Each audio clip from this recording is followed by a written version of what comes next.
বন্দী করে তাহলে রাজা শ্রীরামচন্দ্রের সঙ্গে যুদ্ধ করতে হবে। দাদা, আমাদের গুরুদেবটা এই নবমন রক্ষার দায়িত্ব ভার দিয়ে কপিল মুনির আশ্রমে চলে গেছে। চলো দাদা, গুরুদেবের আদেশে আমরা এই ঘোড়াকে বন্দী রাখবো, প্রয়োজনে আমরা যুদ্ধই করবো। তবে তাই চলো ভাই, ওরে অশ্ব, তুমি আমাদের সঙ্গে খেলা করবে। চলো ভাই ঘোষ, আমাদের মধ্য ঘোড়ার পিঠে ধরে আমরা এই নবমনে খেলা করি।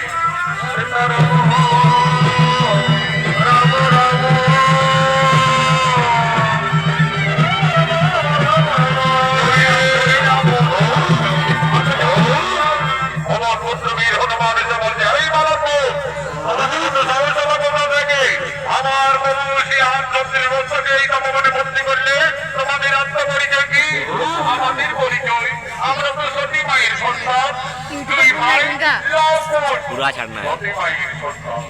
অন্তর্যামী ভগবান পুত্র বীর হনুমান বলতে গেলে তাহলে এরাই আমার মাতা পিতার সন্তান। আমি এদের সঙ্গে যুদ্ধ করবো না। যদি এদের সাথে আমি বড় হয়ে স্বীকার করি, তাহলে প্রভু শ্রীরামচন্দ্রের সঙ্গে এই বুদ্ধিমতী হনুমান ঘটনা করলেন। এই বালক, এই ঘোড়াকে না ছাড়লে ঘোড়ার আঘাতে তোমাদের শেষ করে দেবো। কি হনুমান, তুমি আমাদের ভয় দেখাবে? চলে এসো, দেখি কার বলতে কোনো শক্তি আছে।